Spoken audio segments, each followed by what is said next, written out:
sur la doctrine du salut. Amen. Amen. Et donc nous avons pris le temps d'expliquer que doctrine du salut ou alors le salut, ce n'est pas un des enseignements de la Bible ou ce n'est pas un enseignement pour les nouveaux convertis.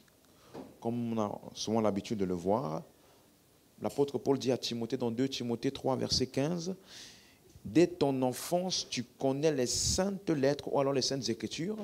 Quel est le but des saintes écritures? Qui peuvent te rendre sage. Dans quel domaine?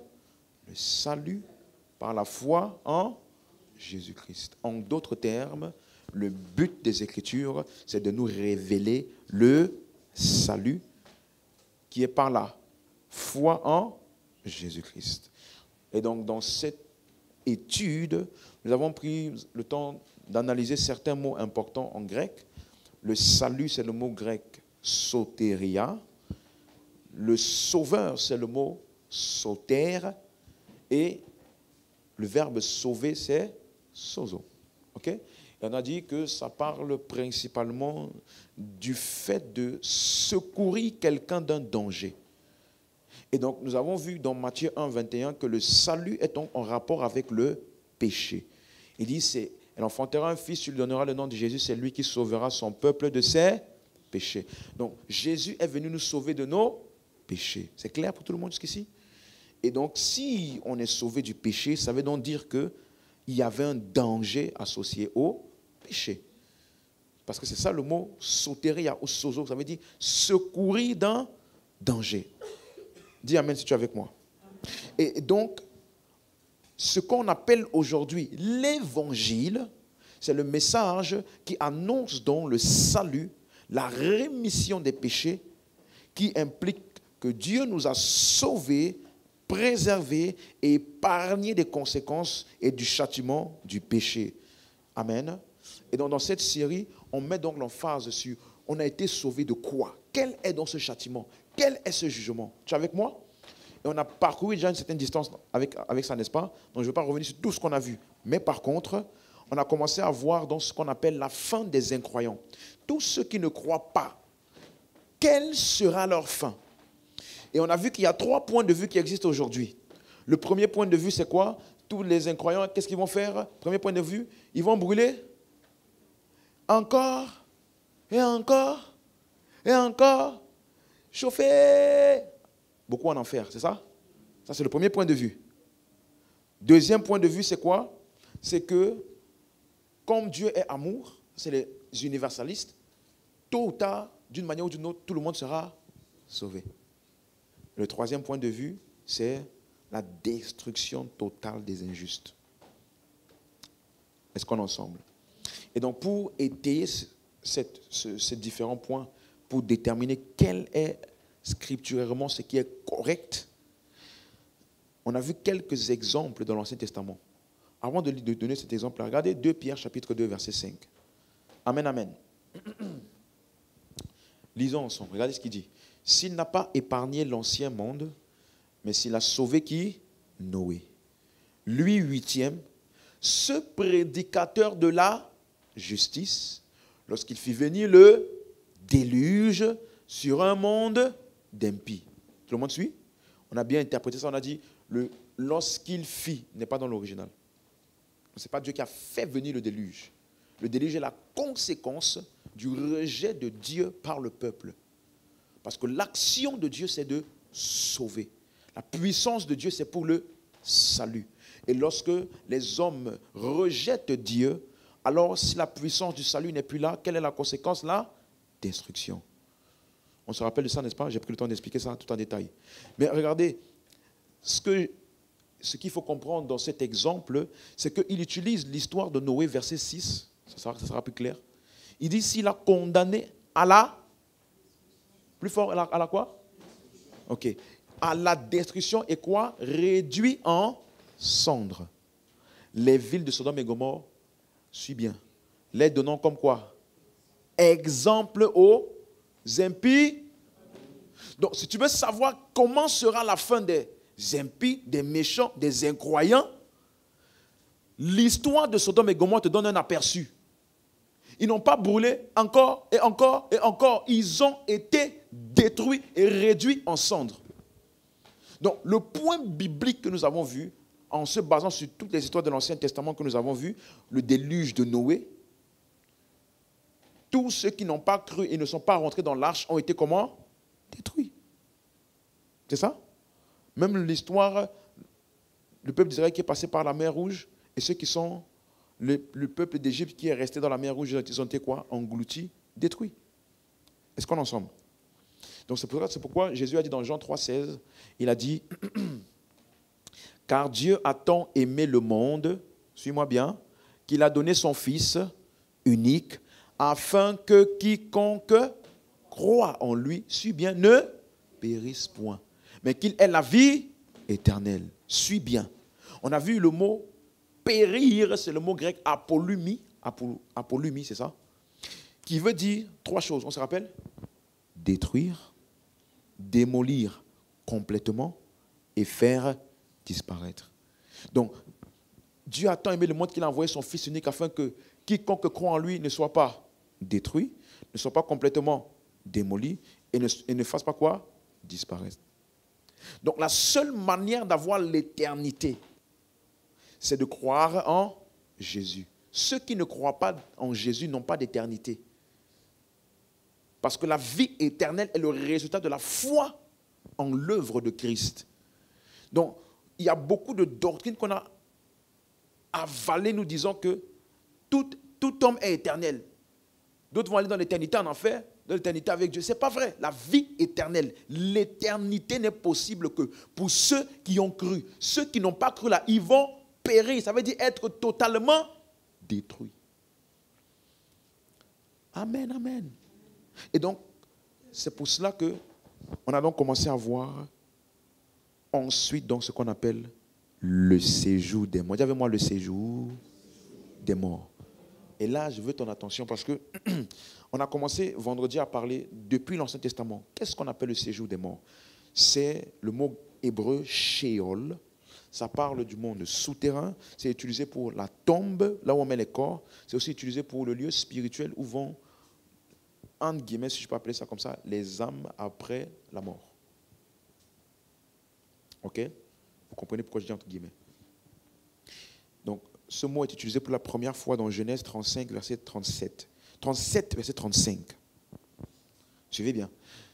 Jacob, il parle, il dit, tous ses fils et ses filles vinrent le consoler, mais il ne voulut recevoir aucune consolation. Il disait, c'est en pleurant que je descendrai vers mon fils où? Au séjour des morts, et il pleurait son fils. Tout le monde a lu? Donc, il disait, parce qu'il pensait que son fils était comment? Mort. Donc, il a dit que je vais descendre où? Donc, il croyait que son fils était où? Tout le monde est d'accord? Donc, il dit qu'il faut bien faire attention à ce mot-là parce que vendredi, je n'ai pas pris le temps de te montrer ça, mais donne-moi la version Martin. Donc, je descendrai où? Au séjour? Regardez comment il a traduit ça ici. Certainement, je descendrai en menant au deuil au sépulcre. C'est quoi le sépulcre? Tombeau, n'est-ce pas? Donc, il y a des versions qui traduisent ça, séjour des morts. Il y a des versions qui traduisent sépulcre. Tout le monde a vu? Regardez la version d'Arby. Ça, c'est la version qui m'a même... ça m'a fait rire. Regardez. Certainement, je descendrai menant au deuil vers mon fils où? Vous avez vu? Donc, le séjour des morts est spécifié dans les Écritures comme soit l'endroit où le corps est positionné après la mort, c'est-à-dire la tombe, ou aussi pour l'endroit où l'homme intérieur, c'est-à-dire la partie invisible de l'homme, il va où? On appelle ça le séjour des morts. C'est clair? C'est clair? Donc tu vas voir ce même texte-là, Proverbe chapitre 7, verset 27. Sa maison, c'est le chemin du séjour des morts. Il descend vers les demeures de la mort. Donc, séjour des morts, c'est spécifié pour là où les gens qui sont morts, ils vont. C'est là-bas qu'ils vont demeurer. Quelqu'un comprend? Et je t'ai dit, on a vu ça vendredi, que jusqu'à maintenant, on n'a pas vu séjour des morts, c'est pour les gens qui ont cru ou qui n'ont pas cru. Tout le monde y va. Jacob avait cru, il dit, je vais descendre au séjour des morts. Son fils descend au séjour des morts. Donc, c'est comme si les croyants et les non-croyants, ils vont là-bas. On est d'accord? Donc, il y a des textes qui montrent que c'est les méchants qui vont. Par exemple, Psaume 9, verset 18, il dit, les méchants se tournent vers le séjour des morts. Toutes les nations qui oublient Dieu. Donc, il dit que le séjour des morts, c'est là où vont les non-croyants, les méchants, ceux qui sont étrangers de Dieu, incrédules. Ils y vont. Quelqu'un me suit? Mais même pour les croyants, parce que David est un croyant dans l'Ancien Testament, n'est-ce pas? Tout le monde sait qu'il a cru en la promesse. D'accord? Mais regardez ce qu'il dit, le psaume 86, verset 13. On est ensemble? C'est des rappels, c'est pour ça que j'essaie d'aller un peu vite. Car ta bonté est grande envers moi. Qui parle? Qui parle? Ok. Et tu délivres mon âme d'où? Du séjour profond. Donc, il suppose que son âme était où? Donc, le croyant et le non-croyant vont dans le séjour des morts. Mais, voici un détail. Il dit que on peut te délivrer du séjour des morts. Donc, c'est comme si le séjour des morts n'est pas un lieu éternel, n'est pas une destination finale. C'est comme une destination transitoire ou une destination d'attente, je peux dire ça, où certains seront délivrés.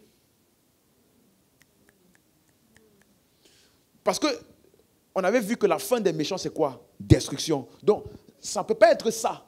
Puisque de ça, là, on peut te délivrer. On est d'accord? Donc, il faut bien comprendre ce qu'on appelle le séjour des morts. On a vu aussi que ça peut parler, des fois, c'est de manière figurative, lorsque quelqu'un descend très bas dans le péché. Ça veut dire que ses actions sont très pécheresses. On symbolise ça par le séjour des morts. Ésaïe 57, verset 9. Tu vas auprès du roi avec de l'huile, tu multiplies tes aromates, tu envoies au loin tes messagers, tu t'abaisses jusqu'au séjour des morts. Donc, il décrit les actions du peuple ici qui sont allés vers l'idolâtrie en disant ils sont allés au plus bas jusqu'au séjour des morts en allant dans l'idolâtrie. Quelqu'un comprend? Et le dernier point, on a vu que le mot Sheol est ici utilisé dans toutes les prophéties, du Messie. Suis-moi. Où ils annonçaient que le Messie, en venant, il devait mourir et aller où? Dans le séjour des morts et être délivré de là. Le psaume chapitre 16, le verset 10 nous dit ça. Car tu ne livreras pas mon âme au séjour des morts, tu ne permettras pas que ton bien-aimé voie la corruption. Ça, c'est une prophétie messianique qui disait que l'âme du Messie ne devait pas être gardée, conservée ou délaissée dans le séjour des morts. Donne-moi la main si tu me suis. Et il dit ceci, verset 11. Verset 11. Tu me feras connaître le sentier de la vie. Vous avez vu? Tu me délivres du séjour des morts et tu me fais connaître le sentier de la vie. Vous suivez bien? Comment on appelle ça? Tu passes de la mort à la... On appelle ça comment? Donc, c'est un passage qui annonçait que le Christ devait mourir, aller dans le séjour des morts et être ressuscité. Clair? Donc, voilà les 4 points de l'utilisation du mot séjour des morts dans l'Ancien Testament. Pour le sépulcre, pour l'endroit où les gens qui meurent y vont, pour les actions très basses idolâtres et aussi pour les prophéties messianiques qui annoncent là où Jésus devait aller. Et avec le temps, je vais bien t'expliquer. Ça veut dire que, entre guillemets, Jésus n'est pas allé en enfer. Là où il y a le feu, comme certains pensent. Parce que jusqu'à ce qu'on a vu, ah oui, je me suis avancé. On a vu vendredi les endroits où il y a le feu aussi. Hein, pardon, excusez-moi. Genèse 19, verset... Non, premièrement, le mot feu dans l'Ancien Testament, c'est le mot Esh, E-S-H. L'hébreu, E-S-H. Et donc, on va voir toutes les utilisations du mot feu. Tu vas voir qu'il n'y a aucune liaison entre séjour des morts et feu. Ils ne sont pas utilisés ensemble. Donc, par exemple, tu vas voir le feu dans Genèse 19, verset 23. Alors l'Éternel fit pleuvoir du ciel sur Sodome et sur Gomorrhe du soufre et du feu. Donc le feu ici est utilisé pour ce qui consume et ce qui détruit. en ensemble. Lévitique 1, verset 7, c'est utilisé pour les sacrifices qui étaient faits dans le temple. Tu vois, quand le sacrificateur venait avec les sacrifices animaux, il le mettait sur ce qu'on appelle l'autel d'airain, où il y avait le feu. Il dit, les fils du sacrificateur Aaron mettront du feu sur l'autel et arrangeront du bois sur le feu. Ok, ça c'est l'autel, la suite. Les sacrificateurs fils d'Aaron poseront les morceaux, la tête et la graisse sur le bois mis au feu sur l'autel. Donc, comment est-ce qu'ils offraient l'autel, les sacrifices, ce qu'on appelle aujourd'hui holocauste? Ils prenaient des animaux, la tête, les morceaux, la graisse, ils mettaient sur l'autel. Et c'était comment? Consumé. On est d'accord? Donc, le feu dans l'Ancien Testament est utilisé pour ce qui consumait les holocaustes. L'amène en ensemble? C'est aussi utilisé pour des pratiques idolâtres. Parce qu'il y avait une pratique qu'on appelle Moloch, à un dieu Moloch, où les gens sacrifiaient leurs fils en les faisant passer par le feu. C'est vraiment abominable. 2 Rois 17, regardez ce qu'il dit, verset 31. Il dit, ceux d'Ava firent Nibchas et Tarbak, ceux de Sepharvaïm, brûlaient qui? Leurs enfants par le feu. Suivez bien. En l'honneur de qui?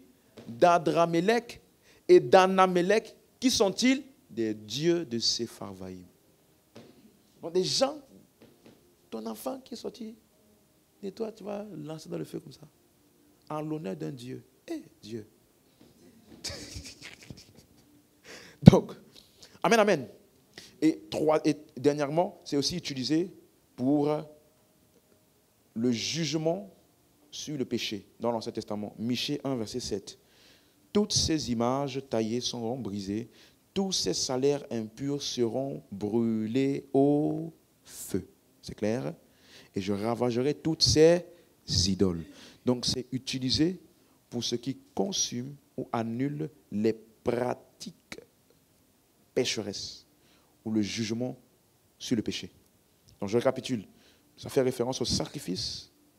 La destruction physique, comme Sodome et Gomorrhe, ça a été détruit par le feu. Ça fait référence aussi aux actes d'idolâtrie, les gens qui font passer leurs enfants par le feu. C'est aussi utilisé pour le jugement et la condamnation pour le péché dans une ville. Jusqu'ici, est-ce que tu as vu le séjour des morts associé avec le feu? Donc, dans le séjour des morts, c'est un endroit où vont les morts. Mais il n'y a pas le feu là-bas. Donne-moi l'amen.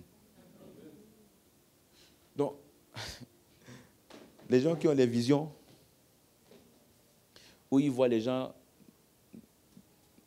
en enfer, avec le feu là-bas, et les gens qui brûlent, aïe, aïe, oi, aïe, aïe, oi, aïe, aïe, et puis ils viennent nous raconter, c'est chaud là-bas en bas. Je ne sais pas où ils sont allés, mais ce n'était pas séjour des morts. Parce que dans le séjour des morts, il n'y a pas le feu.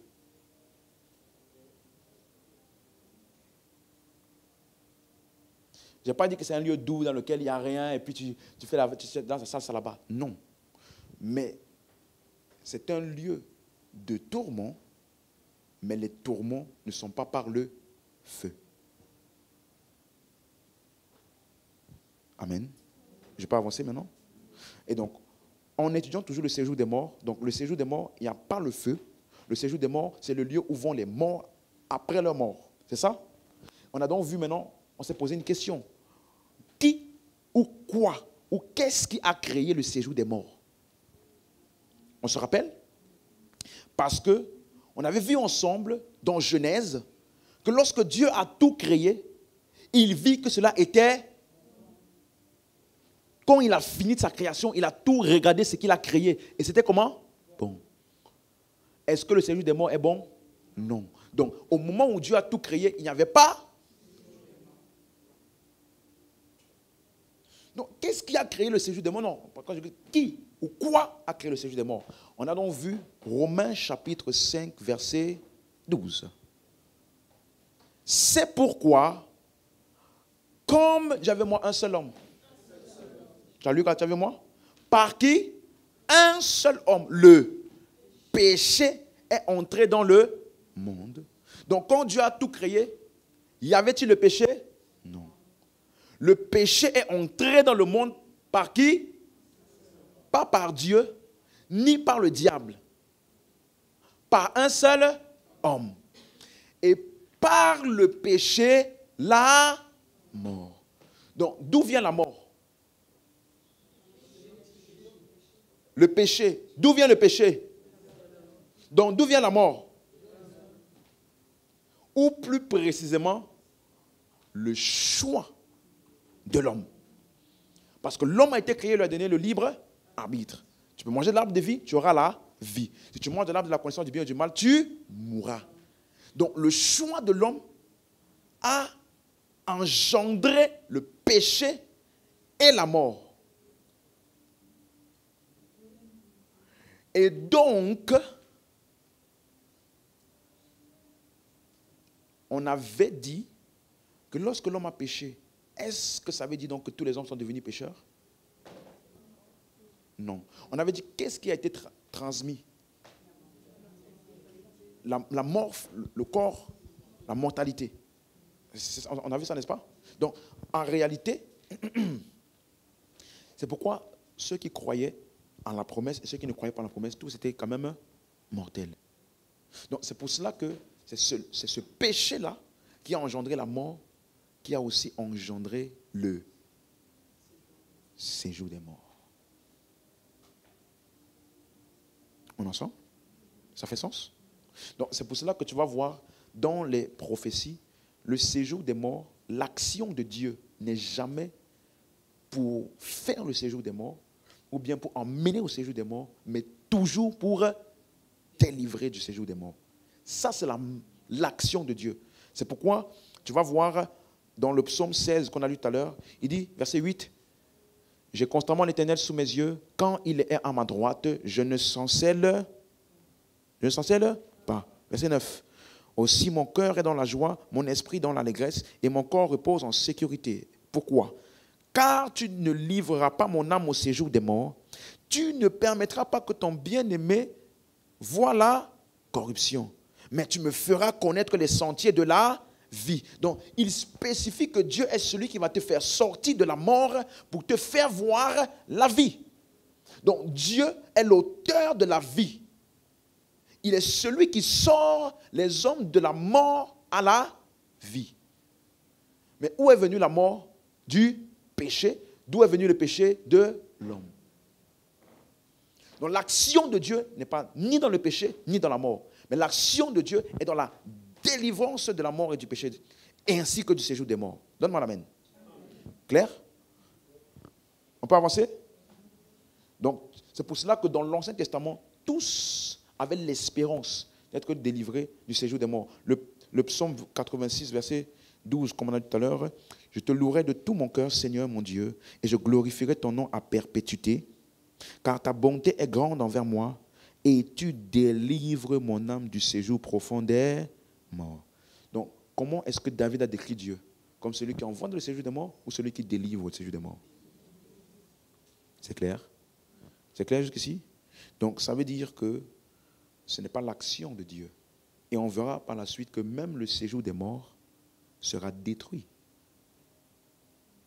par le feu, te montrant donc que ce n'est pas Dieu, ce n'est pas l'œuvre de Dieu, parce que l'œuvre de Dieu est éternelle. Donne-moi l'amen. Ok? Mais avant d'avancer pour le Nouveau Testament maintenant, tout le monde est d'accord, n'est-ce pas? Séjour des morts, c'est là où les gens vont après leur mort, qu'ils soient justes ou injustes. C'est ce qu'on a vu. Mais dans le séjour des morts, il n'y a pas de feu. Et dans le séjour des morts, on peut te délivrer. Tout ce que j'ai dit là, on a démontré. C'est clair? Et donc, le séjour des morts a été engendré, créé, pas par Dieu, ni par le diable, mais par l'homme, ou le choix de l'homme, qui a engendré le péché, la mort et le séjour des morts. Je peux maintenant avancer? Ça, c'est tous les rappels qu'on a vus jusqu'à maintenant. Je peux maintenant avancer?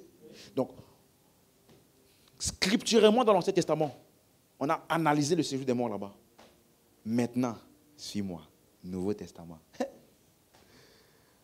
Dans le Nouveau Testament, et le mot séjour des morts, ce n'est plus Sheol. C'est le mot Hadès. Quelqu'un connaît? C'est quelle série?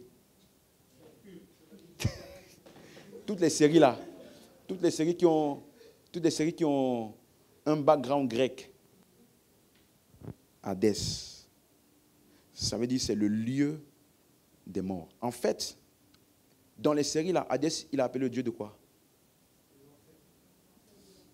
Vous comprenez? Oui, mais en fait, c'est pour vous montrer l'origine de ce mot, ou pourquoi ils utilisent ce mot-là pour décrire cet endroit-là. Quelqu'un comprend? Donc, mais il dit ceci. Pardon, le mot Hadès est utilisé plus de 11 fois dans le Nouveau Testament. Et c'est composé de deux mots. A et Eido. A et Eido. Tu n'as pas ça? Ok, c'est pas grave. A, c'est la négation. Eido, ça veut dire ce qui peut être vu et perçu. Donc quand tu entends Hadès, ça veut dire un lieu qui n'est pas visible, qui ne peut pas être vu, qui est hors du visible. Ok? Où vont les morts? Là où vont les morts. On est ensemble? Et donc pour aujourd'hui, on va étudier, bon, j'ai l'intention d'étudier 3 mots, mais je pense qu'on va juste toucher 2 mots. Dans le Nouveau Testament, on est ensemble? On fait étude biblique, hein? Dans le Nouveau Testament, les mots qui ont une connotation pour spécifier ce que les gens appellent l'enfer, il y en a 3 dans le Nouveau Testament. Il y a le Hadès, il y a le mot Gehenna, qui veut dire GN, et il y a le mot Tartaro. Ça, on va voir ça. Je ne pense pas qu'on va toucher ça aujourd'hui. Mais ces 3 mots-là, si tu les comprends, tu n'auras plus aucun problème. Quand quelqu'un va te dire enfer, séjour des morts, feu, tout ça là, tu vas bien comprendre. On peut voir ça ensemble? Donc, commençons par le mot Hadès. Matthieu 11, verset 23. Et toi, Capernaum, seras-tu élevé jusqu'au ciel? Non. Tu seras abaissé jusqu'au séjour des morts. Car si les miracles qui ont été faits au milieu de toi avaient été faits dans Sodome, elles subsisteraient encore aujourd'hui. Donc, jusqu'au séjour des morts, c'est le mot Hadès. On ensemble? Tu vas voir ce même mot dans la prophétie de Jésus qu'il a donné, Matthieu 16, verset 18. Et moi, je te dis que tu es Pierre. Et sur cette pierre, je bâtirai mon église. Et suis-moi. Et que les portes du séjour des morts ne prévaudront point contre elle. Maintenant, suis-moi bien. Je sais que ce texte-là est souvent utilisé. Oh, l'église, ça ne va pas prévaloir. Non. Le mot elle ici, si tu vas regarder ça dans son étymologie, ce n'est pas elle. Ça peut être traduit par elle, ça peut être traduit par cela. Cela. Quelqu'un comprend?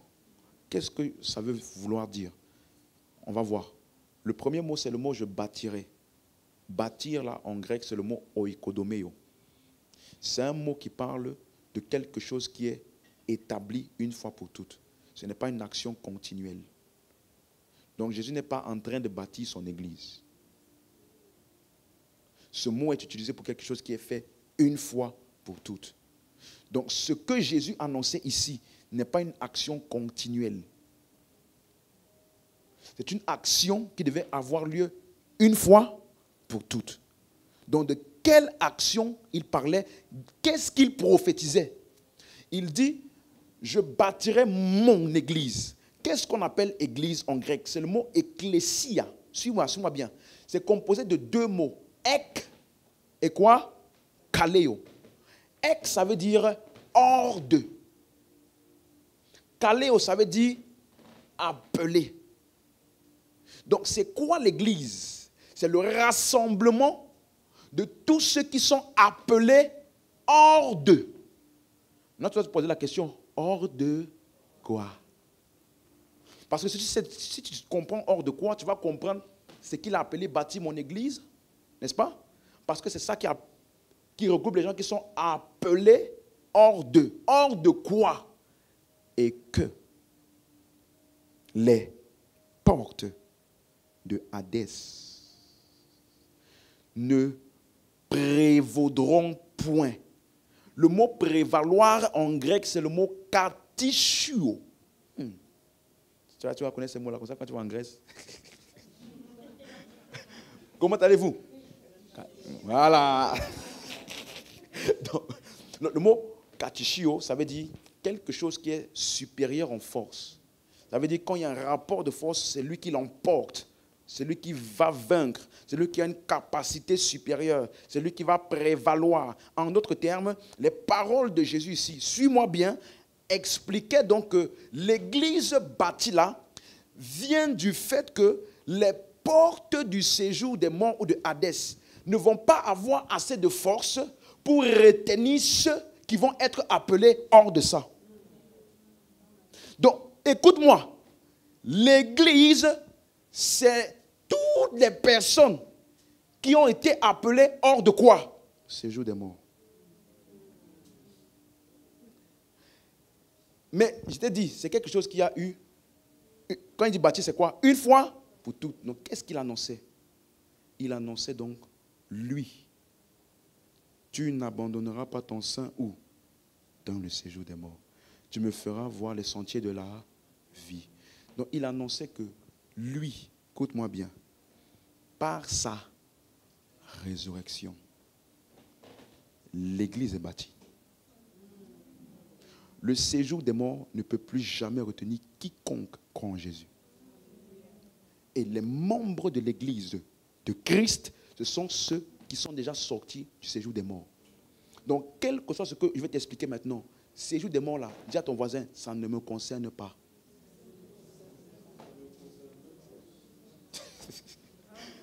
Donc, les gens qui te menacent là, attention, tu vas aller en affaire, attention, tu vas aller. Il faut le dire, tu as 2000 ans de retard. Ce qui pouvait, la puissance qui emmenait tous les hommes dans l'Ancien Testament à descendre là, cette puissance-là a été brisée par la résurrection. Et désormais, tous ceux qui croient en lui, il n'y a plus rien pour les amener en bas. Ils sont sortis de la mort. C'est clair maintenant? Donc, Jésus annonçait, c'est pour ça qu'il a parlé au futur. Parce qu'à ce moment-là, il n'était pas encore mort et ressuscité. Donc, il annonçait, je vais ressusciter. Et par ma résurrection, l'église est établie. C'est clair? Mais encore une fois, il utilise le séjour des morts pour là où il y a les gens qui sont lorsqu'ils meurent. C'est clair? C'est clair? Est-ce que c'est clair?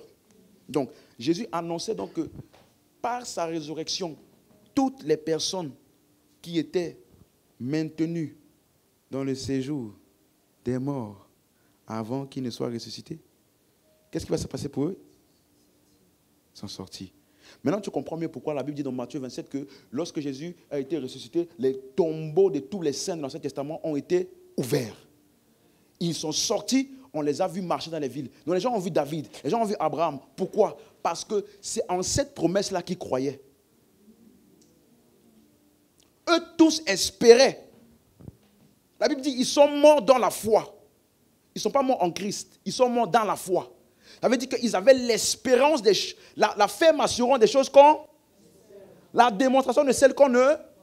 Donc, ils avaient en vue la résurrection, mais ils sont morts et sont allés dans le séjour des morts. Mais ils avaient la ferme assurance qu'un jour viendra où le Messie en qui nous avons cru là, il va venir ici et puis en sortant, la Bible dit, il a emmené avec lui des captifs. Donc, Jésus n'est pas ressuscité seul. Il est ressuscité avec toutes les personnes qui avaient cru en lui, pour attester de la fidélité de Dieu dans toutes les personnes qui ont cru en ce qu'il a annoncé.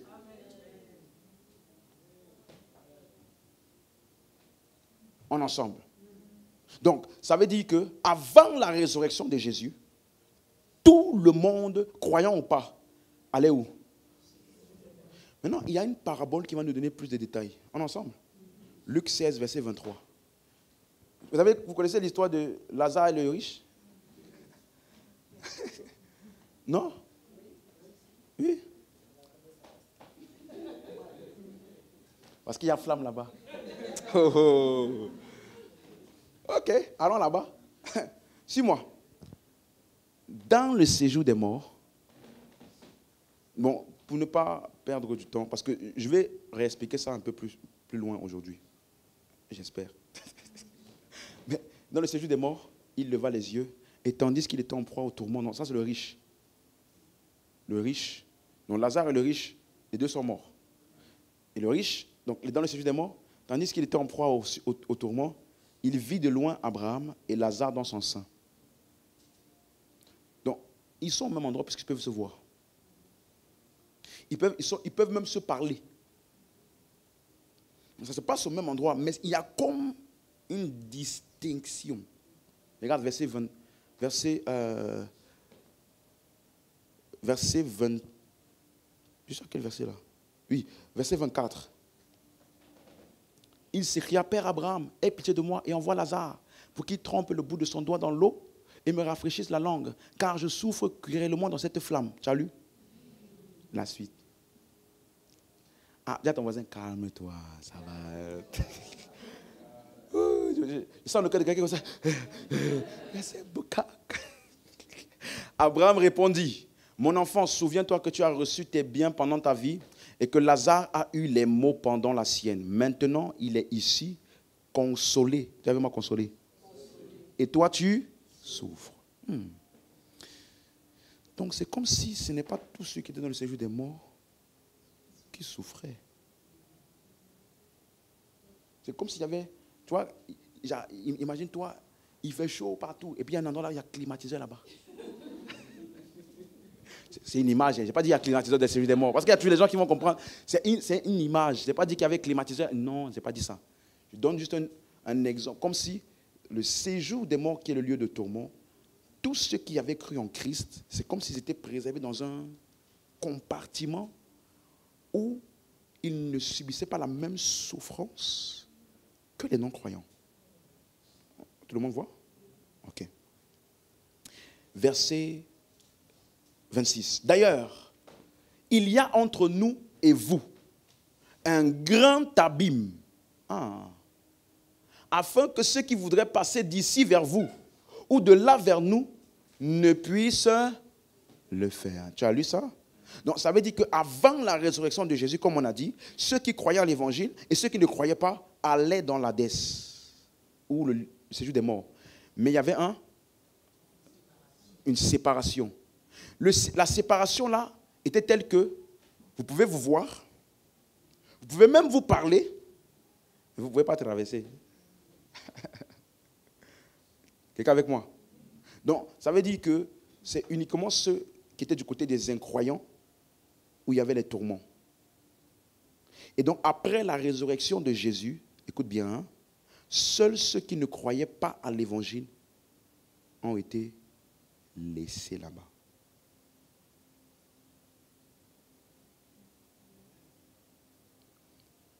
Quelqu'un est en train d'analyser ce que je viens de dire? Donc, la résurrection de Jésus n'a rien changé pour les personnes qui n'avaient pas cru avant sa résurrection. Ça a juste changé pour les personnes qui avaient cru et qui attendaient justement cette promesse-là. C'est ça? C'est ça? Donc, tous les incroyants de l'Ancien Testament sont où aujourd'hui? Oui? Tous les incroyants de l'Ancien Testament sont où aujourd'hui? Tous les incroyants d'aujourd'hui sont où? Séjour des morts. Qui a dit séjour des morts? C'est une question. Qui a dit séjour des morts? Les incroyants d'aujourd'hui.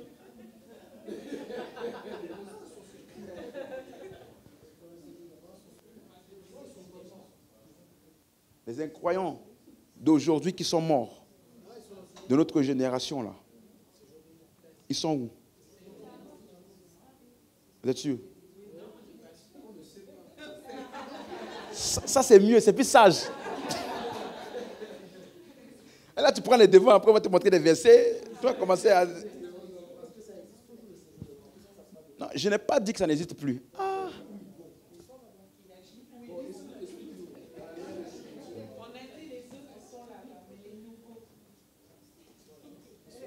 Après la résurrection de Jésus, quand les gens mouraient, parce que le séjour des morts était pour les gens qui n'avaient pas cru en la promesse.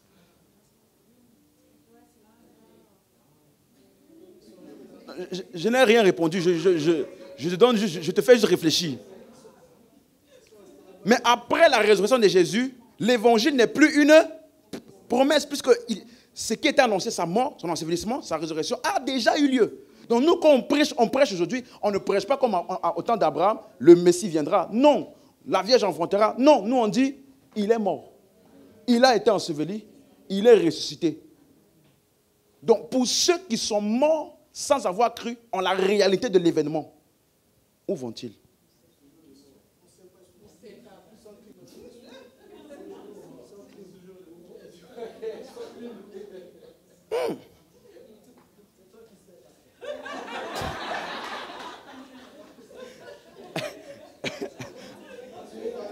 Ok. Verset 27. On va arriver. Mais regardez bien, regardez bien. Le riche dit, je te prie donc, Père Abraham, d'envoyer Lazare dans la maison de mon père, car j'ai 5 frères. Mais tu vois que, bon, excusez-moi ce que je vais dire. Un homme de Dieu avait dit, tu vois, j'ai déjà raconté ceci, que quand tu es pauvre, même dans le séjour des morts, on ne te respecte pas. Il dit, Abraham, envoie Lazare. Ah! Même dans le séjour des morts, là, tu continues à même pas me respecter. Il dit d'abord, envoie Lazare pour qu'il envoie de l'eau pour qu'il mette ma langue. On dit non, non, non, c'est pas possible. Dans ce cas, envoie Lazare. Ah! Donc à chaque fois, envoie Lazare. Lazare, c'est... Lui, il n'a pas de volonté, il n'a pas de parole, quoi. Bon, ferme la parenthèse. D'envoyer Lazare dans la maison de mon père, car j'ai 5 frères. Suivez bien la réponse. La suite. C'est pour qu'il leur atteste des choses afin qu'ils ne viennent pas aussi dans ce lieu de tourment.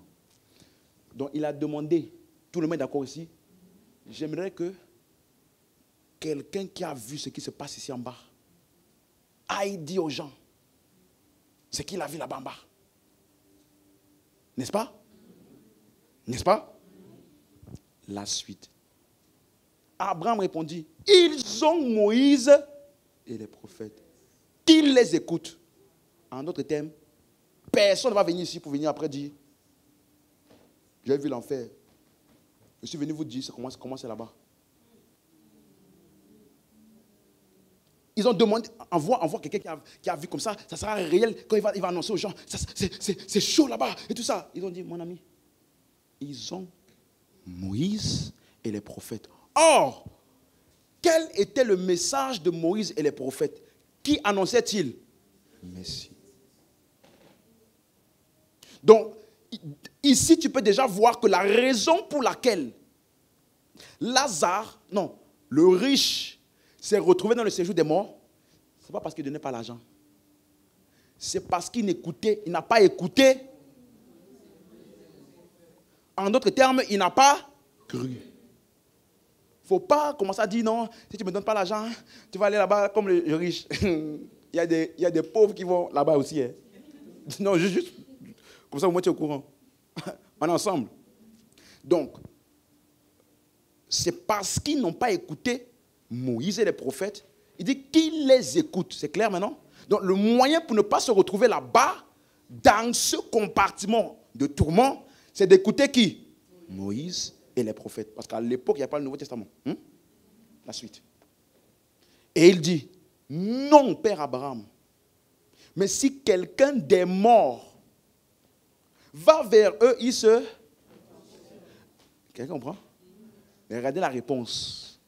La suite. Abraham lui dit, s'ils n'écoutent pas Moïse et les prophètes, ils ne se laisseront pas persuader quand même quelqu'un des morts ressusciterait. Suis-moi. Qui est le quelqu'un qui est censé ressusciter là? Donc on n'a pas besoin d'un quelqu'un qui va aller là-bas. Le quelqu'un qui est allé là-bas et qui va sortir est déjà annoncé dans Moïse et les prophètes. C'est de lui qu'il faut croire. Tu n'as pas besoin d'une deuxième preuve. Ah non, moi je suis passé là-bas en enfer, j'ai eu ça. Non. Moïse et les prophètes avaient déjà annoncé que le Messie devait aller dans le séjour des morts, souffrir pendant 3 jours et 3 nuits et être quoi? Ressuscité. S'ils n'ont pas cru en ça, ce n'est pas quelqu'un d'autre qui vont croire.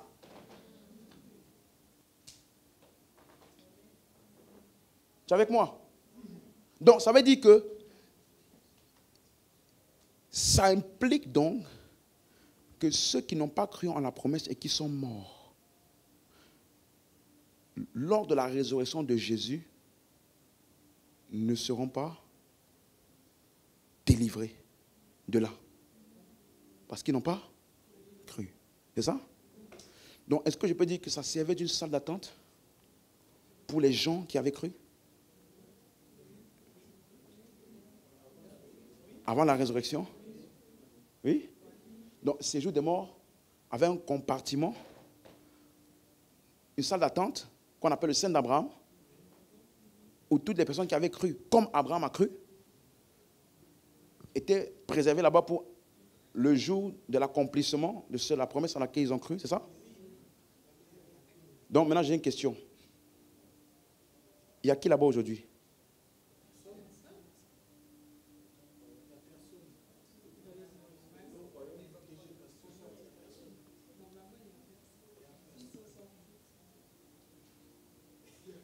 Non, mes questions là, il faut que tu réfléchisses. Il ne faut pas juste parler comme ça. Non, non, réfléchis.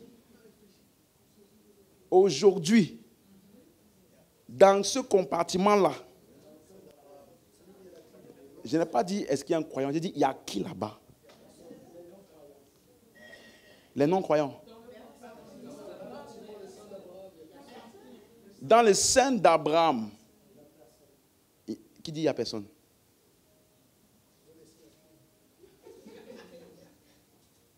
Ok. Qui dit il y a quelqu'un?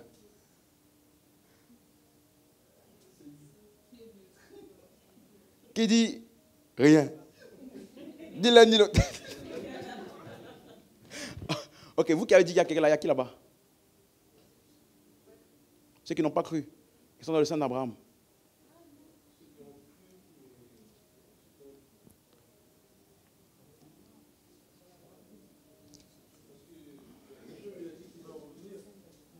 Attendez. Tout le monde suit mon argumentaire? Ok, je vais te répondre. Il n'y a personne là-bas.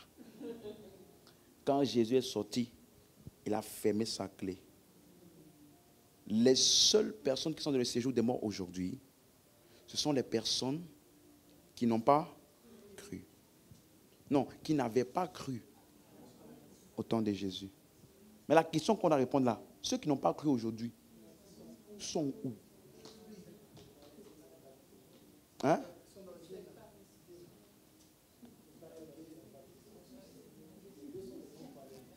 Mais ce n'est pas les mêmes, parce que ce n'est pas le même genre de non-croyants. C'est bon. Suivez. C'est bon, on va arrêter les suspens. Hein. J'aime ça, mais bon. Les non-croyants sont tous. Parce que ces jours des morts, c'est le lieu de tous ceux qui sont spirituellement morts. C'est pourquoi les hommes de l'Ancien Testament y allaient quand même. Parce qu'ils n'avaient pas encore reçu la vie éternelle. Mais une fois que Jésus est ressuscité, il a vaincu la mort et qu'il leur a transmis la vie éternelle, les portes du séjour des morts ne pouvaient plus les contenir parce que leur nature était incompatible avec l'endroit où ils se trouvaient.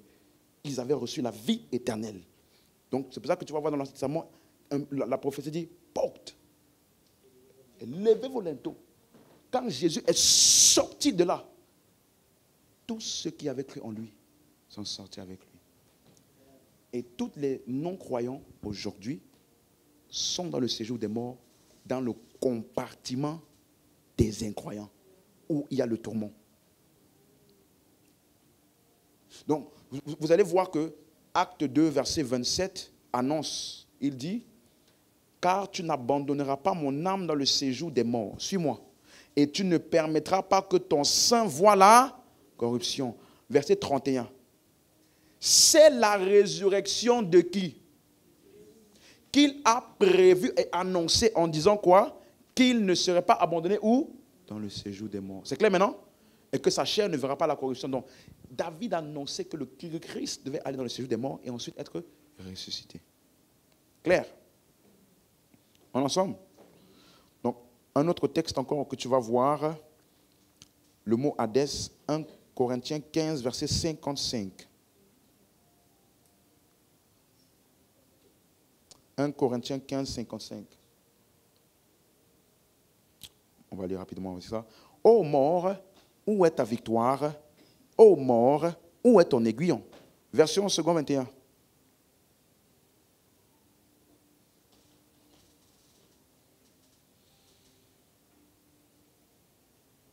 1, 2, 3, Goli.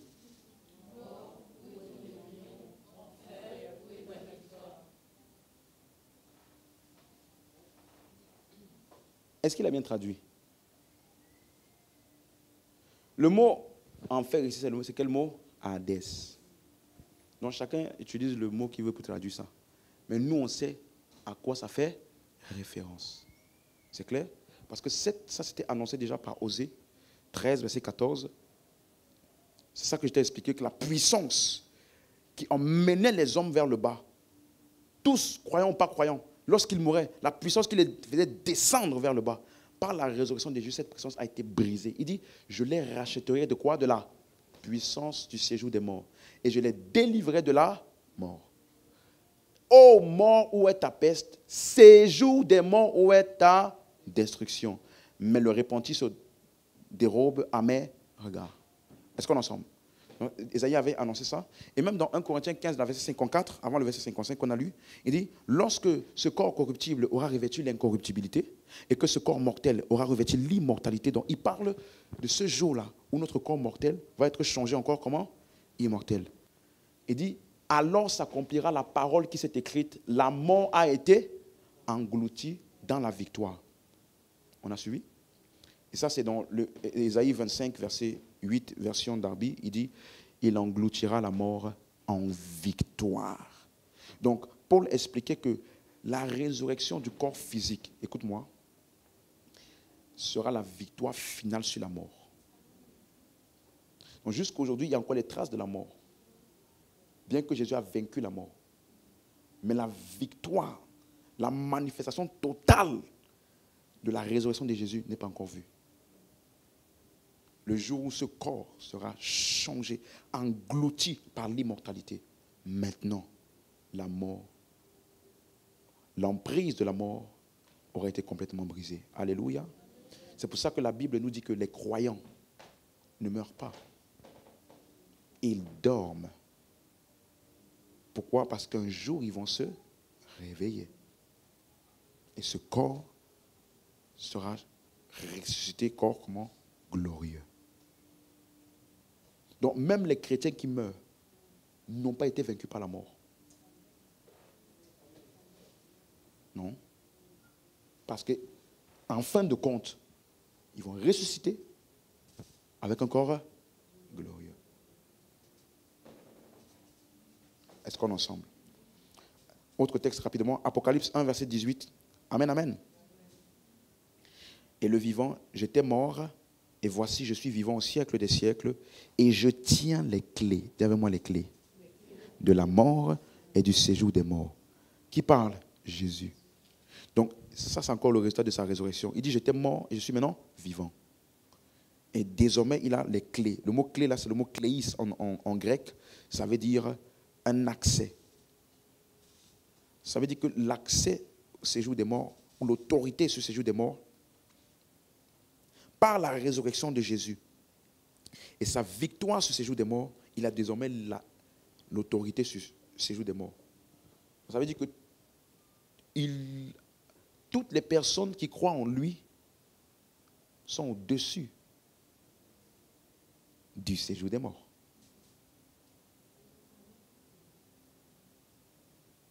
Vous avez compris? Il a les clés, il a l'accès, c'est lui qui détient. Donc ça veut dire qu'on ne peut plus l'envoyer là-bas s'il ne veut pas. Ou s'il a décidé autrement. C'est lui qui en détient l'accès. Et du coup, les seules personnes qui y vont, ce sont ceux qui l'ont rejeté. Mais ceux qui ont cru en Christ ne peuvent pas aller dans le séjour des morts. Je n'ai pas dit qu'ils ne vont pas aller. Ils ne peuvent pas. Si par erreur on les met là-bas, ça va les vomir. Comme la baleine, le poisson qui a vomi Jonas. Amen. Donc, Je vais voir ce mot-clé là, dans Luc 1, 11, verset 52. Malheur à vous, professeurs de la loi, parce que vous avez enlevé la clé de la connaissance. Vous n'êtes pas entrés vous-même, et ceux qui voulaient entrer, vous les en avez empêchés. Donc, ils ont empêché l'accès à la connaissance. C'est pour ça qu'on appelle ça la clé de la connaissance. Les gens en face n'avaient plus accès à la connaissance. Parce que les pharisiens les en ont empêchés. Quelqu'un avec moi? Même chose dans Matthieu 16, verset 19. Il dit, on a vu ça, n'est-ce pas, verset 18, je bâtirai mon église, les portes du séjour des morts ne prévenons pas contre elle. Et maintenant, verset 19, je te donnerai les clés du royaume des cieux. Dis avec moi les clés du royaume des cieux sont entre les mains de l'église. Qu'est-ce qu'on appelle les clés? L'accès. Personne ne peut entrer dans le royaume de Dieu aujourd'hui sans l'église.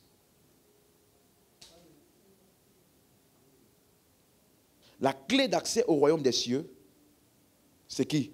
L'église. Comment? Marc 16, verset 15. Allez par tout le monde et prêchez. Qui doit prêcher? Dieu? Jésus? Non. Qui doit prêcher? Nous. Nous là, c'est qui? Ceux qui sont en Christ.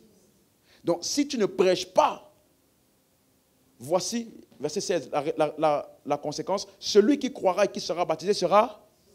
Donc, le seul moyen d'être sauvé, c'est d'avoir écouté quelqu'un qui t'a et que tu as cru.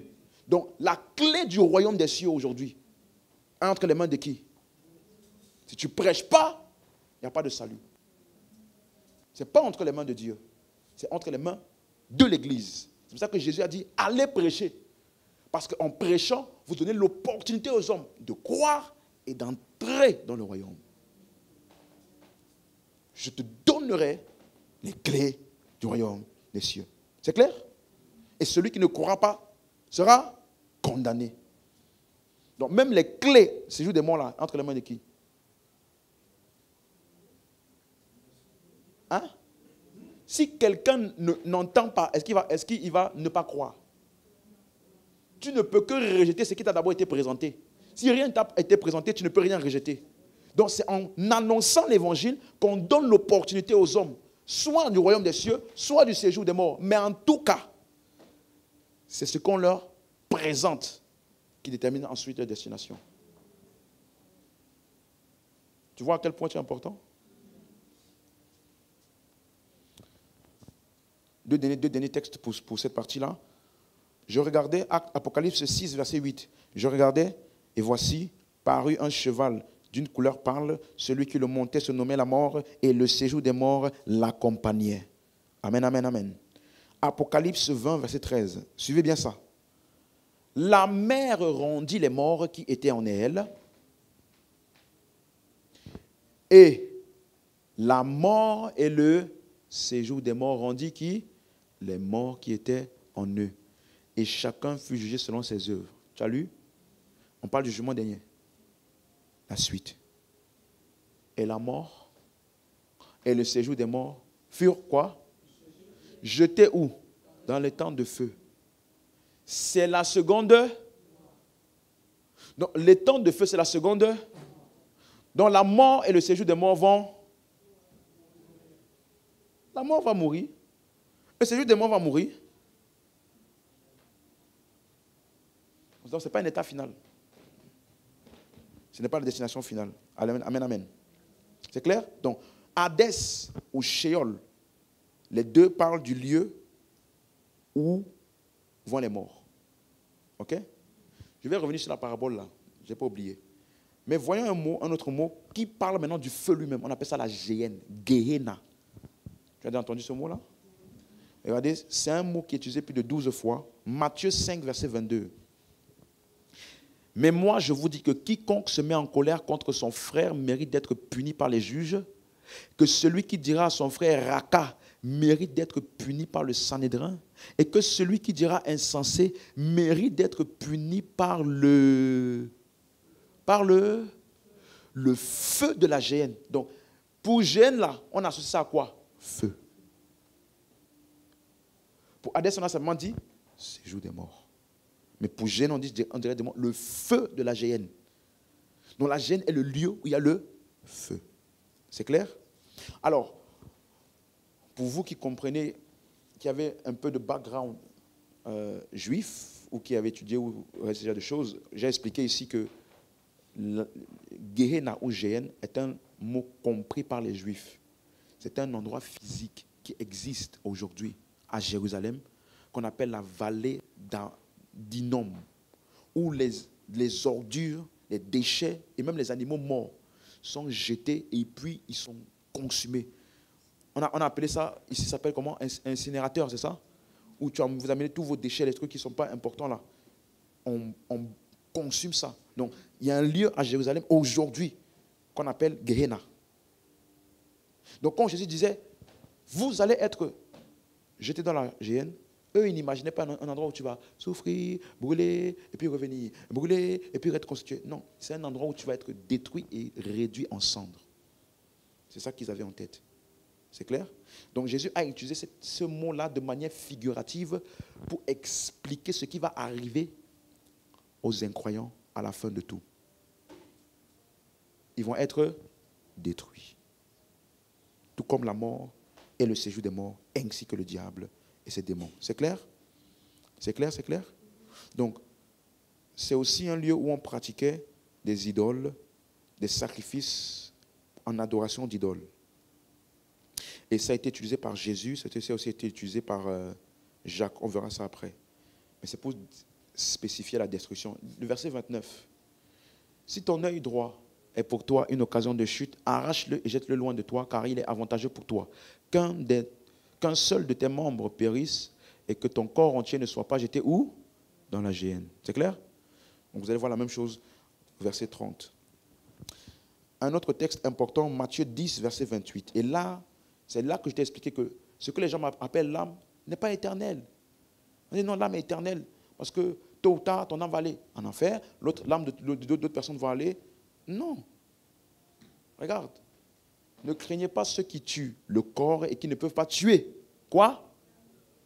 Non, l'âme peut être tuée. Elle n'est pas designée pour vivre pour toujours.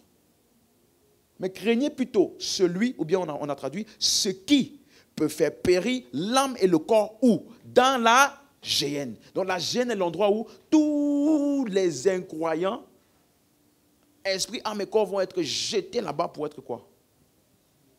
Consumés, et ils n'existeront plus. C'est clair? Matthieu 18, verset 9. Si ton œil est pour toi une occasion de chute, arrache-le, jette-le loin de toi. Mieux vaut pour toi entrer dans la vie n'ayant qu'un œil, que d'avoir deux yeux et d'être jeté dans le feu de la géhenne. Donc, le feu de la géhenne, tout le monde, c'est clair maintenant pour tout le monde? C'est l'endroit où il y a le feu. C'est clair? Donc, séjour des morts et géhenne, ce n'est pas la même chose. Dans le séjour des morts, tu es là, tu souffres et tu es là. Géhenne, consumé. Donc, la géhenne, c'est la destination finale. Le séjour des morts, c'est la salle d'attente de la destination finale ou bien du jugement. Clair? Clair? Pour les incroyants. C'est clair? Ok. Donc, Matthieu 23, verset 15. Malheur à vous, scribes et pharisiens. Donc, tout ça, c'est des exemples de géhenne. Hypocrites, parce que vous courez la mer et la terre pour faire un prosélyte. Et quand il est devenu, vous en faites un fils de la géhenne 2 fois plus que vous. Et regardez maintenant verset 33. Serpent, race de vipère, comment échapperez-vous au châtiment de la géhenne? Donc, la géhenne, c'est le lieu du châtiment pour les incroyants où tous seront consumés et détruits. Donc, la théorie d'une souffrance éternelle dans un feu n'existe pas, ce n'est pas dans la Bible.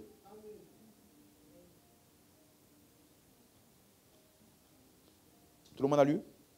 On est d'accord? Marc 9, verset 43. Si ta main est pour toi une occasion de chute, coupe-la. Mieux vaut pour toi entrer manchot dans la vie que d'avoir les deux mains et d'aller dans la géhenne, dans le feu qui ne s'éteint point. Ou bien le feu inextinguible. Si tu ne comprends pas ce mot, t'inquiète pas. Hein? Avec le temps. Hein? Donc, on a expliqué que le feu qui ne s'éteint point, ça ne veut pas dire que les gens qui vont être là-bas dedans vont brûler éternellement. Non. qui ne s'éteint point, on a vu, c'est un mot qui veut dire un feu irrésistible. Un feu que rien ne peut étouffer. Parce qu'il y a des genres de feu, si ce que tu mets dedans là est beaucoup, ça va étouffer le feu. Et la chose ne sera pas consumée. Mais quand il dit le feu qui ne s'éteint point, ça veut dire que quelle que soit la chose qui sera jetée là-bas, ça sera éventuellement, finalement, consumé. C'est clair? Non, ce n'est pas pour dire, on va jeter dedans, ça va brûler encore. Non, c'est pour nous décrire le type de feu. C'est un feu qui ne s'éteint point. Rien ne peut résister à ce feu-là. Clair? C'est clair? Donc, même chose au verset 45. Si ton pied est pour toi une occasion de chute, coupe-le, mieux vaut pour toi entrer boiteux dans la vie que d'avoir les deux pieds, d'être jeté dans la géhenne, dans le feu qui ne s'éteint point. Même chose, verset 47, si ton œil est pour toi une occasion de chute, arrache-le, mieux vaut pour toi entrer dans le royaume de Dieu, n'ayant qu'un œil que d'avoir les deux yeux et d'être jeté dans la géhenne, où leur verre ne meurt point et où le feu ne s'éteint point. Donc, ici, il n'est pas en train de dire arrache ton œil, ni coupe ton bras. Non, s'il vous plaît. Parce que tu peux couper ton bras et aller quand même dans la géhenne. Ce n'est pas couper le bras qui te sauve. C'est un langage figuratif pour dire toutes les choses qui t'empêchent de croire. Pour avoir la vie, débarrasse-toi de ça. C'est clair? C'est clair pour tout le monde? Ok. Donc, la géhenne, c'est l'endroit que Jésus a utilisé de manière figurative pour décrire quoi? La destruction. C'est clair? C'est pour ça que tu vas voir maintenant Jacques, quand il parle maintenant de la langue, le pouvoir de la parole, il va aussi utiliser la géhenne. Regarde, Jacques 3, verset 5. De même, la langue est un petit membre et elle se vante de grandes choses. Voici, comme un petit feu peut embraser une grande forêt. Tu vois, un petit feu va consumer toute une forêt. Il parle de l'effet de la langue. Lorsque les paroles sont mal utilisées, elles peuvent détruire. Il décrit ça comme l'effet d'un feu. Verset 6. La langue aussi est un feu. C'est le monde de l'iniquité. La langue est placée parmi nos membres, souillant tout le corps et enflammant le cours de la vie, étant elle-même enflammée par la géhenne. Donc, il décrit la capacité de destruction des paroles en utilisant la géhenne pour montrer l'impact des paroles lorsqu'elles sont utilisées de manière négative. Ça peut détruire. C'est ce qu'il est en train de dire. Est-ce qu'on est ensemble? Et voilà pourquoi, au verset 8 maintenant, il dit, mais la langue, verset 8, aucun homme ne peut la dompter, c'est un mal qu'on ne peut réprimer, elle est pleine d'un venin mortel. Vous voyez comment il explique ça? Venin mortel, la suite. Par elle, nous bénissons le Seigneur notre Père, et par elle, nous maudissons les hommes faits à l'image de Dieu. La suite. De la même bouche sortent la bénédiction et la malédiction. Aide-moi à ton voisin. Il ne faut pas, frère, qu'il en soit ainsi. Dis ça à ton voisin, dis ça à ton voisin. C'est pas tu regardes tes enfants. Oh, tu es béni ma fille. Tu es béni mon fils. Tu es béni le frère. Et puis il y a une autre personne là qui t'a un peu chamaillé, qui t'a ça là. Maudit. Là, non. De la même bouche qu'il n'en soit pas ainsi, mes frères. Amen, amen. Donc, Jacques était en train de corriger l'usage des paroles en montrant l'effet destructeur lorsque les paroles sont mal utilisées. Et il a utilisé le terme géhenne pour décrire un des aspects de la langue. C'est clair pour quelqu'un? Donc, jusqu'ici, on a vu que le mot Hadès, séjour des morts, c'est l'endroit où vont les morts, c'est aussi là-bas que Jésus est allé. Donc, on va voir par la suite, Jésus est allé où? Moi, il y avait 2 compartiments.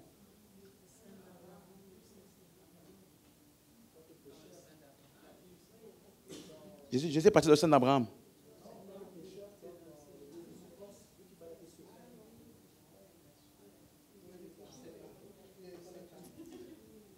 Tu vois qu'il faut bien réfléchir, n'est-ce pas?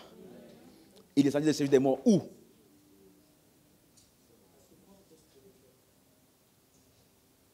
Quelqu'un comprend? On va voir. Mais Jésus n'est pas allé dans la géhenne, on est d'accord, n'est-ce pas? Là où Jésus est parti, il n'a pas brûlé là-bas. Brûlé, non. C'est clair? Ok. Donc, le mot Hadès, et ça c'est pour expliquer ce que je vais donner dans la parabole.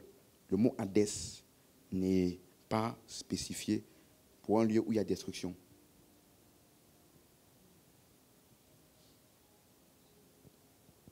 N'est-ce pas?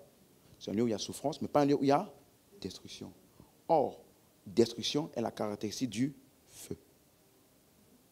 Le feu est utilisé pour ce qui détruit et consume. Donc, s'il y avait le feu dans le séjour des morts, les gens n'y seraient plus. Parce que le feu, dans tous les exemples que je t'ai montrés, bibliquement, ce n'est pas un feu qui te brûle et après tu restes là quand même. Il te brûle encore et puis tu restes là quand même. Et puis tu souffres. Non, le feu biblique est un feu qui consume et détruit et réduit en cendres. Donc s'il y avait le feu dans le séjour des morts, il n'y aurait plus personne aujourd'hui là-bas. C'est clair? Donc, c'est pour cela que Apocalypse 20, verset 13, la mort rendit les morts. Suis bien. Qui était en elle? Quelqu'un avec moi? La mort et le séjour des morts rendit les morts qui étaient en eux. Et chacun fut jugé selon ses œuvres. La suite. Et la mort et le séjour des morts furent jetés où? Si le séjour des morts, c'est le feu. Donc le feu est jeté dans le feu. Vous pouvez quoi? Ça veut dire que ça là, ce n'est pas le feu. On va jeter dans le feu pour que ça soit quoi? Détruit. C'est la seconde mort. Et c'est pour cela que maintenant, verset 15 aussi, quiconque ne fut pas trouvé écrit dans le livre de vie fut jeté dans le temps de feu. Donc dans cette série aussi, je vais réexpliquer ce que j'ai déjà expliqué, qu'on appelle le livre de vie, qui n'est pas un livre. Parce que si le livre de vie c'est un livre, ton nom est à quelle page? Et toi femme, tu t'es mariée. Quand tu es née, tu t'appelais Fatima Tou. Hein? Tu t'appelais Fatima Tou. Quel nom français? Dubois. Tu t'es maintenant marié avec monsieur de la rue. Tu ne t'appelles plus Fatima Tou Dubois. Tu t'appelles Fatima Tou. On fait comment? Donc quand tu vas arriver au ciel, c'est quoi votre nom? Fatima Tou de la rue. Désolé, on ne vous connaît pas. Désolé, on ne vous connaît pas. Moi, on connaît Fatima Dubois, on ne vous connaît pas. Qui êtes-vous? Détournez-vous, arrière de moi. Allez dans les... Non, ce n'est pas ton nom là. C'est le livre de vie. Ce qui est dedans là, c'est la vie. On appelle ça le livre de vie de l'agneau. Donc il y a un seul nom dedans. Ce n'est pas le livre de vie de toi, c'est le livre de vie de l'agneau. Donc, quel nom est dedans? Et comment est-ce que tu te retrouves dedans? Si quelqu'un... Hein? Donc, change même tous les prénoms que tu veux. Change! Quelqu'un disait, non, si je change mon nom, ça ne va pas marcher. Eh, mon frère, tu n'aimes pas ton nom, va à la préfecture. Amen, amen. Donc, laisse-moi terminer. Donc, c'est clair? Donc, c'est pour cela que livre de vie, ce n'est pas un endroit où on écrit. Genre, tu pêches, on efface. Tu demandes pardon, on réécrit. Ils ont du travail, hein. Tu pêches, on efface. Elle dit, l'endroit de ton nom là, on a tellement effacé que ça s'est déchiré. Elle dit qu'il n'y a plus les... Elle dit que tu as fait tellement de péchés, il n'y a plus la possibilité d'écrire. Parce que l'endroit là est abîmé. Donc même si tu demandes pardon, c'est fini, tu as trop péché. Vous voyez? C'est quand tu lis les Écritures de manière littérale, il y a beaucoup d'expressions figuratives. Comme arbre de vie. Ce n'est pas un arbre où tu vas... Non, arbre de vie, c'est seulement la vie. C'est la parole que Dieu a annoncée à Adam. Si tu crois en ça, tu vas recevoir la vie. Sinon, il n'y a pas un jardin où tu vas voir le fruit là. Tu vas prendre le fruit comme ça, là, on appelle le fruit la vie. Aucun arbre n'a un fruit qu'on appelle la vie.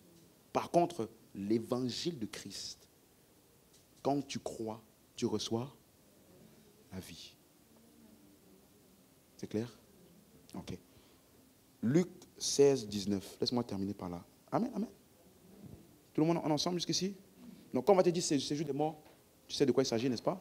Ok, donc voici un des textes qui peut amener à la confusion. Il y avait un homme riche qui était vêtu de pourpre et de fin lin et qui chaque jour menait joyeuse et brillante vie. La suite. Un pauvre nommé Lazare était couché à sa porte, couvert d'ulcères. La suite. Et désireux de se rassasier des miettes qui tombaient de la table du riche. Et même les chiens venaient encore lécher ses ulcères. La suite. Le pauvre mourut, il fut porté par les anges dans le sein d'Abraham. Le riche mourut aussi et il fut enseveli. La suite. Dans le séjour des morts, il leva les yeux et tandis qu'il était en proie au tourment, il était en proie à quoi? Donc il était dans quel côté? Des incroyants, n'est-ce pas? Ok. Et tandis qu'il était en proie au tourment, il vit de loin Abraham et Lazare dans son sein. Donc, pourquoi est-ce qu'on appelle ça sein d'Abraham? Le mot sein, c'est le mot grec kolpos. Ça veut dire, tu vois un à travers l'autre. Les deux sont comme liés. C'est pour ça que j'ai dit, le Fils qui est dans le sein du Père. Donc, la seule façon de voir et de connaître le Père, c'est de regarder le Fils. C'est pourquoi dans cette histoire ici, le pauvre n'a rien dit. Toutes les communications étaient faites à travers Abraham. Tu comprends? Donc, quand on dit le sein d'Abraham, ça veut dire que toutes les personnes là sont vues à travers Abraham. Or, qu'est-ce que Abraham a fait pour être justifié? Abraham crut.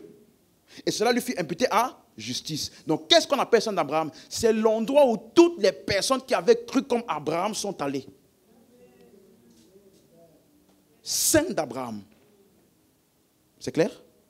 Donc, ce qui les lie, c'est la foi en la promesse de Christ, auquel tous ont cru.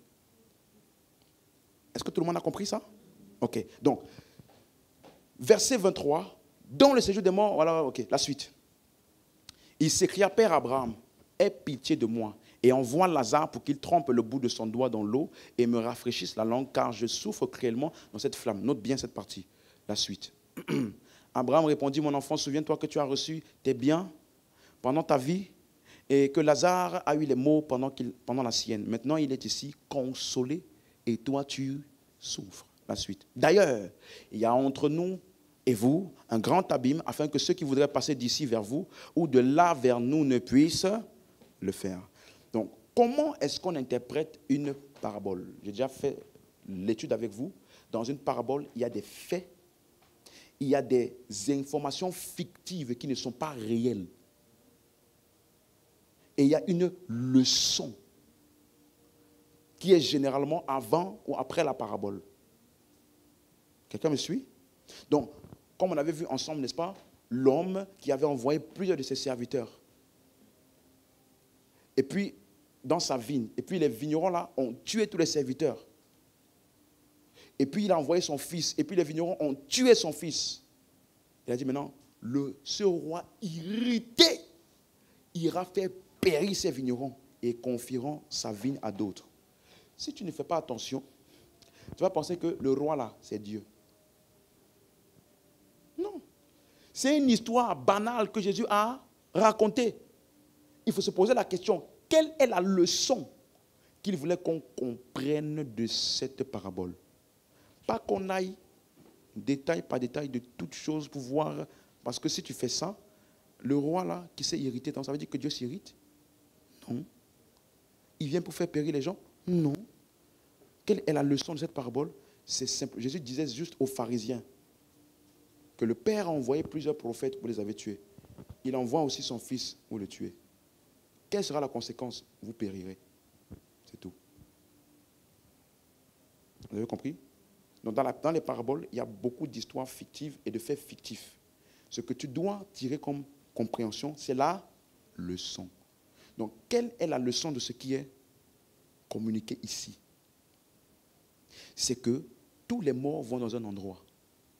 Et en fonction des choix qu'ils ont faits dans leur vie terrestre, vis-à-vis, suis-moi bien, de ce qu'on va lire après, verset 27. Suivez-moi. Le riche dit, je t'en prie, Père Abraham, d'envoyer Lazare dans la maison de mon père, car j'ai quoi? La suite. C'est pour qu'il leur atteste ces choses afin qu'ils ne viennent pas aussi dans ce lieu de tourment. La suite.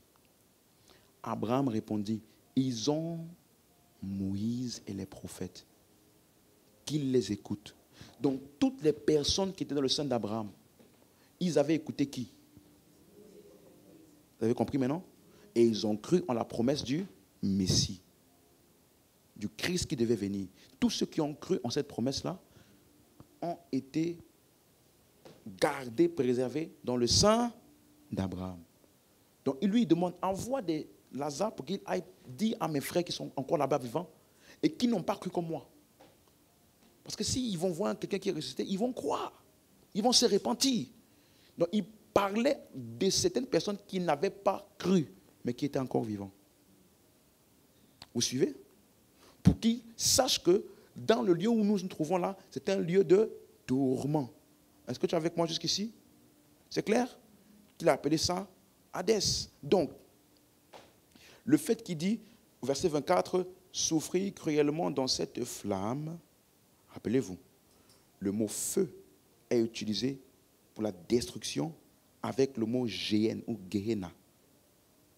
Donc ça veut dire que le feu ici, ou flamme, n'est pas du même sens que tout ce qu'on a vu. C'est dans l'histoire là utilisé pour décrire ce qui tourmentait les gens. Que c'est un lieu dans lequel quand tu vas là-bas, tu es tourmenté. Ça n'a pas la même terminologie que tout ce qui est spécifié jusque-là. Parce que cet homme-là, écoute bien, il était en train de souffrir, mais il pouvait parler. Donc il n'était pas inexistant, il n'était pas consumé. Donc ce n'est pas le feu dont on parle là-bas. Flamme ici, ce n'est pas une flamme littérale. C'est une explication figurative que l'endroit dans lequel il se trouve là, il y a quoi? Souffrance, tourment. Parce que si c'était le feu, comme ce qu'on a vu, il ne serait pas en train de parler. Il serait inexistant.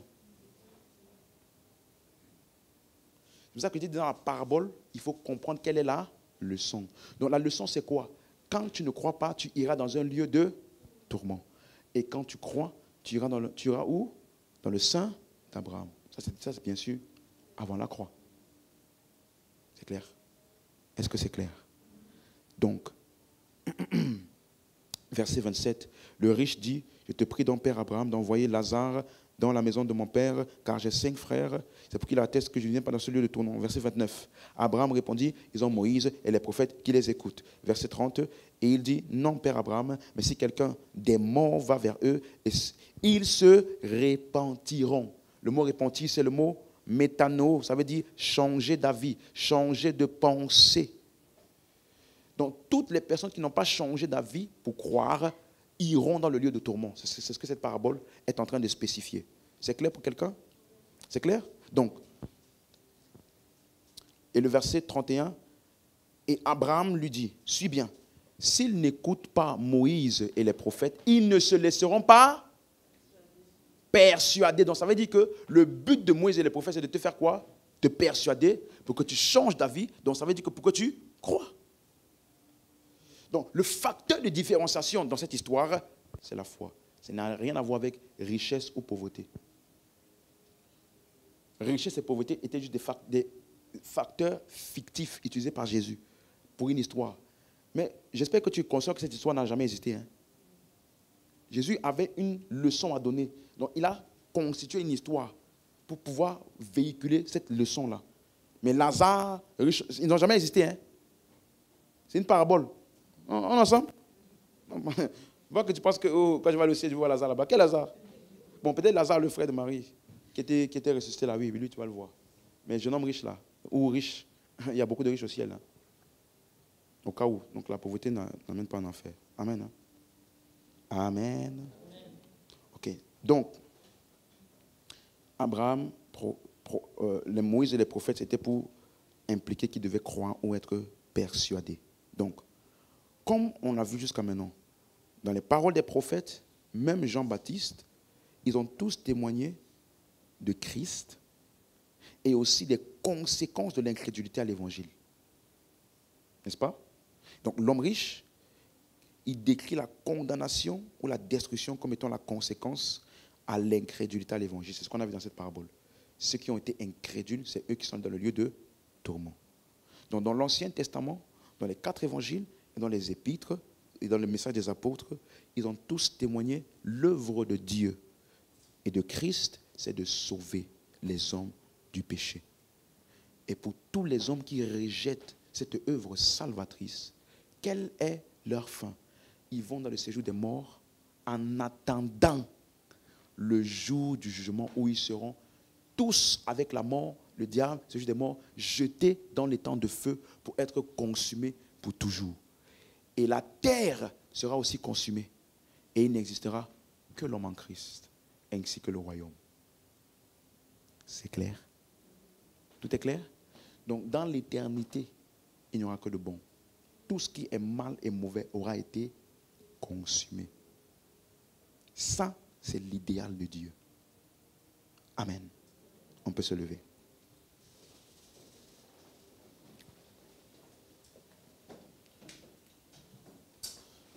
Donc, si aujourd'hui je dis séjour des morts, tu sais de quoi il s'agit? Si aujourd'hui je dis l'AGN, tu sais de quoi il s'agit?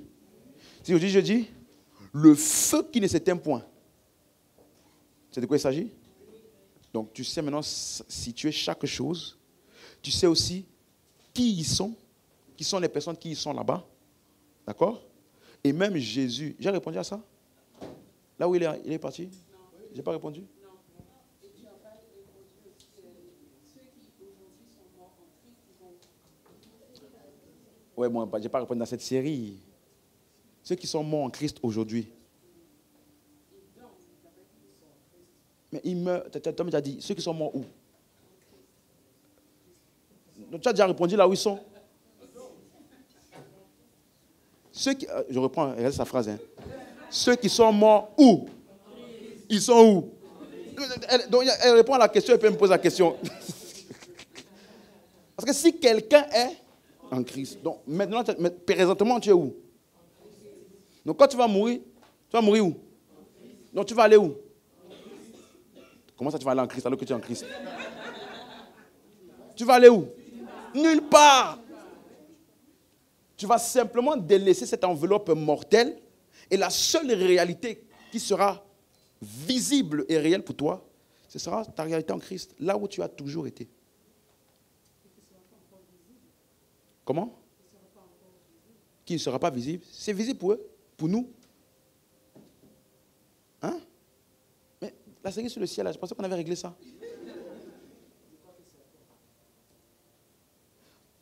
Écoutez-moi, on dit si quelqu'un est né de nouveau, il ne peut entrer où? Dans le royaume? Hein? Donc, aujourd'hui, tu es où? Tu es né de nouveau? Donc, tu es où? Dans le royaume des cieux, là. C'est une planète quelque part? C'est la réalité dans laquelle nous sommes.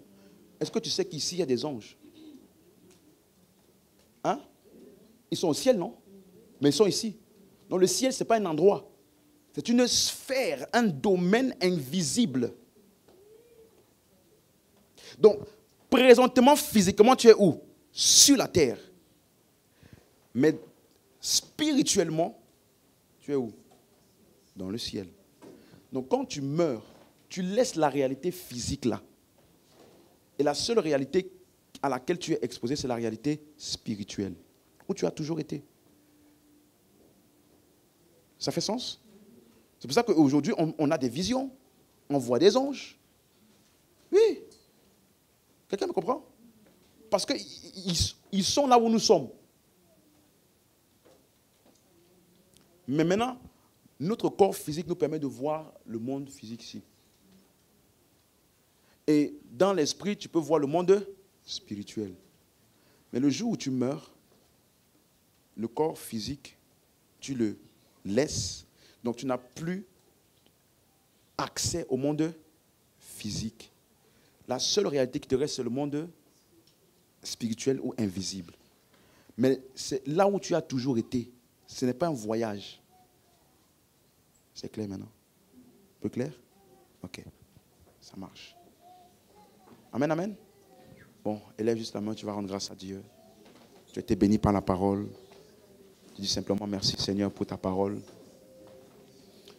qui m'a illuminé, qui m'a donné la compréhension. Merci encore